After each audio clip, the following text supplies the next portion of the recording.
आमचे पुतणे अरविंद पाईकराव आणि आमच्या सर्वांचे लाडके नेते रुपेश पुंडगे, भावी सरपंच मौजे साळव्याचे या रामेश्वर येथील ऐतिहासिक वस्तूमध्ये आम्ही कान्होजी आंग्रे या ऐतिहासिक शूरवीराच्या समाधीचं दर्शन घेण्यासाठी आम्ही आता या ठिकाणी पुढे येत आहोत. मित्रांनो, हे बघू शकता, ही शूरवीर मावळे कान्होजी आंग्रे यांची समाधी आहे. येणार आहेत ना त्याच्याकडे. नाव सुद्धा दिलं नाही अजून साधं बघ.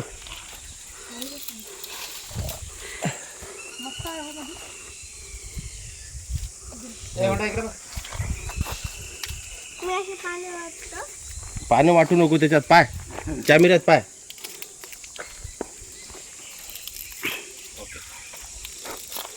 चला आपला फोटो घे. असं आपला घे नाही त्यांचा ब्लॉग घ्या. आमचा ब्लॉग सुरू आहे ना. ब्लॉग कंटिन्यू आमचा टू बी कंटिन्यू मध्ये आहे. कंटिन्यू चार्जिंग फुल झालेली 100%. आता अरविंद आमचा स्विच ऑफ होतो, थांबत नाही. अजून मालवण बाकी आहे, विजयदुर्ग बाकी आहे.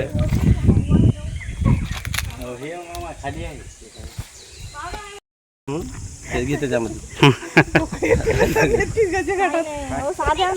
नाही बा, हे त्याच्या याच्यामध्ये आहे ना, हे डोंगर याच्यामध्ये आहे.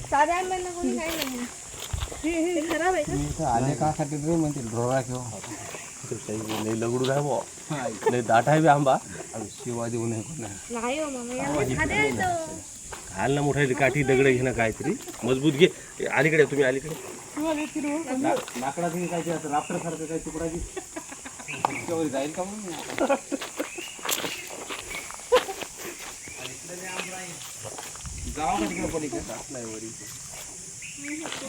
ते डोक्यात लागल. आंबे करावं काय? कच्चे आंबे पिकले थोडे होते ते. पिवळे झालेत ना मामा, ते बघा ना, पिवळे झालेत ना. रुपयेच नाही ते पिकलेला, फक्त त्याला कलर बघा मग हे टाकून दे.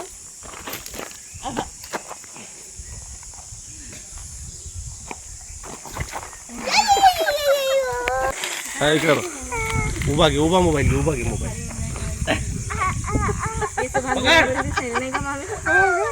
हां चला, ओके ओके.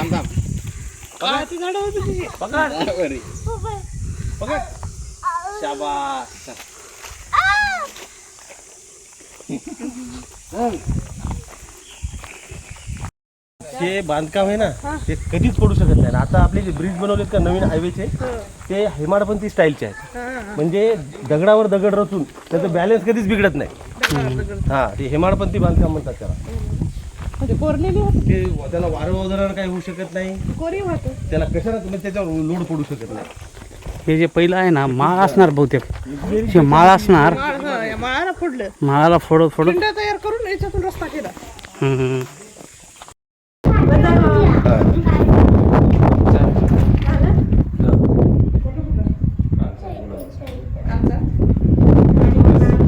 आता आपल्याला याच्याशिवाय, देवगडशिवाय पाणी फिल्टर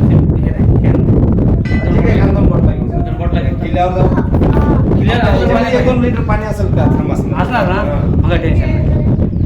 या ठिकाणी आम्ही बोला असा आडव, हे ब्लॉकचा असा आडवा असतो. काल कार्यक्रम बघण्यासाठी आलो होतो, सांस्कृतिक कार्य संचालनाचा. आणि आज आम्ही फिरत आहे रामेश्वर मंदिरामध्ये. असं खूप ऐतिहासिक असं मंदिर आहे, हेमाडपंथी मंदिर आहे, बघू शकता तुम्ही या ठिकाणी. आणि या ठिकाणी आमच्या गावचे भावी सरपंच रुपेश पुंडगे आलेले आहेत. वेळातला वेळ काढून त्यांचे फॉरेनमध्ये त्यांची स्वीट होती, तरी मी ते यूज करून आमच्या इकडं भेट देण्यासाठी आले. सचिन पाईकराव इंग्लंडमधून आले होते ते. त्यांची मुलगी फॉरेनमध्ये शिकते. ते बघा, इथे बघू शकता, याच्याकडे ते फॉरेनमध्ये आहे. मास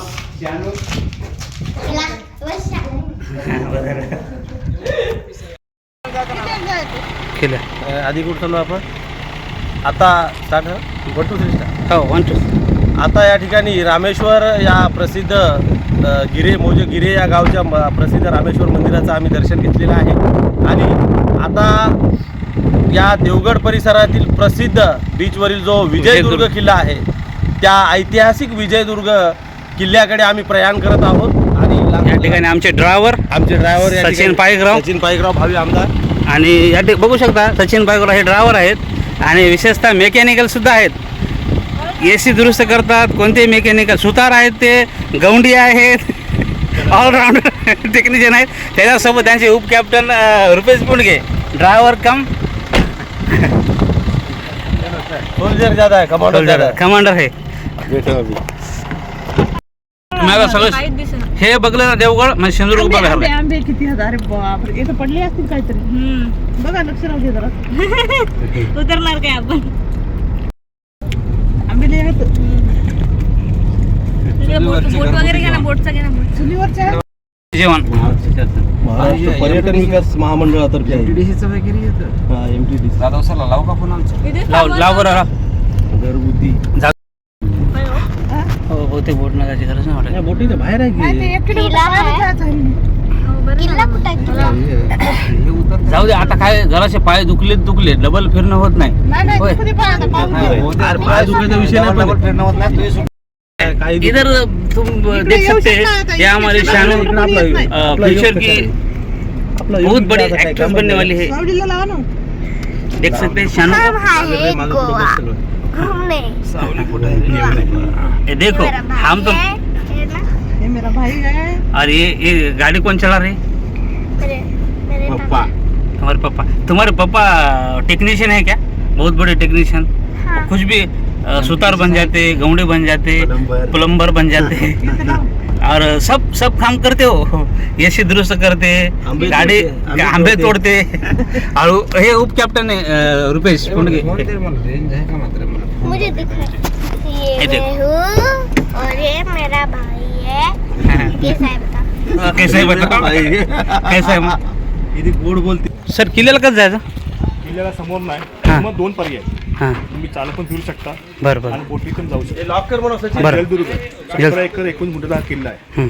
तुम्ही पायी तळमे फिरताय ना तुम्हाला 2 तास पाहिजे पुरा प्रॉपर किल्ला फिरण्यासाठी. किती? 2 ते 2.5 तास.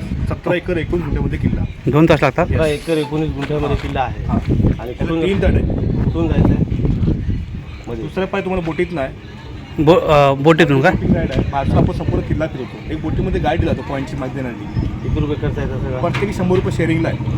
म्हणजे एका माणसाला 100 गाईड असं म्हणजे पॉईंटची माहिती भेटते. किती वेळ बोटीमध्ये फिरणं होईल? अर्धा तासाचा राऊंड आहे.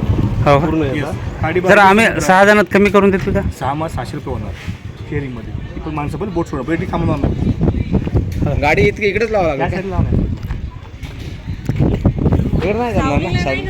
ST वाले आहेत ते. म्हणून ते दुसरं हे होय पडलं. सचिन पायकराव लावायला बोटीतून जा. हा? तिथे माणसं बसते. काय 100 रुपये थोडं कमी करा सर बोटीतून 6 जण. 600ला हे करा ना, 500 बसवा ना आमचं पॅकेज सगळ्यांचं. बोला त्यांना तुमच्या माणसं. फक्त ते बोल नका. बोलत नाही आपलं गुपचूपमध्ये 500 आमचे 6 करून टाका. हे काय आहे मित्रा? हो हे काय आहे इथं? हे आम्ही ॲडव्हर्टाइजमेंट करायला आलो. ॲड्रेस कशाची? कंपनी पॉवर सेव्हिंग कंपनीचं आहे का?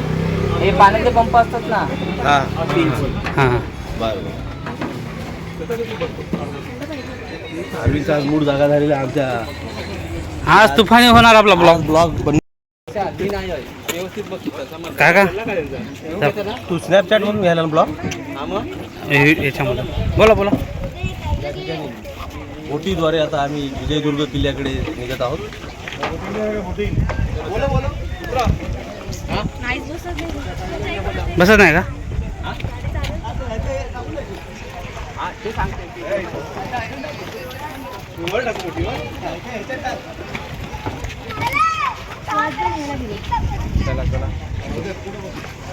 कसं वाटायला?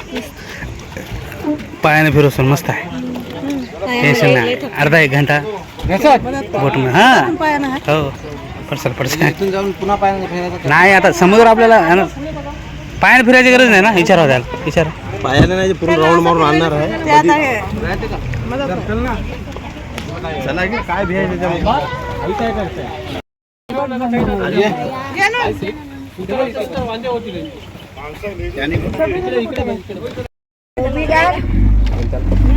हॅलो ची सीट आहे ना ही. बोला मॅडम. व्हिडिओ कॉल करून दाखवतो तुम्हाला.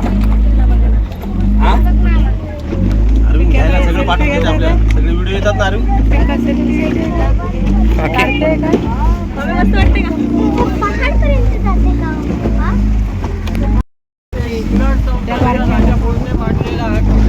याचं मूळ नाव एरिया, मूळ क्षेत्रफळ फक्त 5 एकरामध्ये.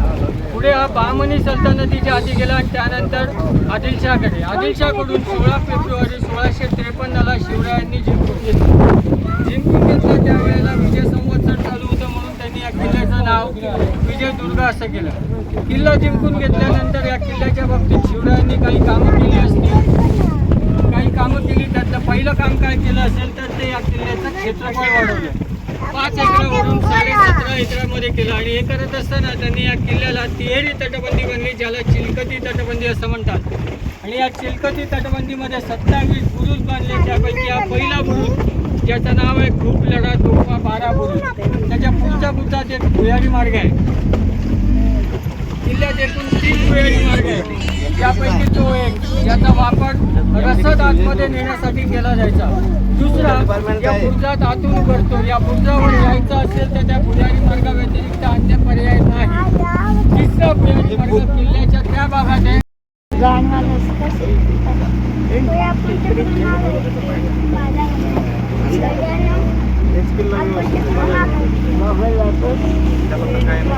आजीला बघायला दे ना.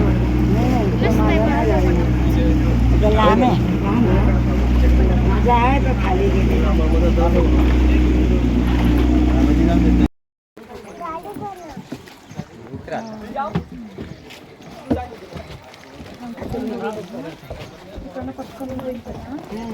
त्याला दे इकडे मम्मी, आधी तू उतर.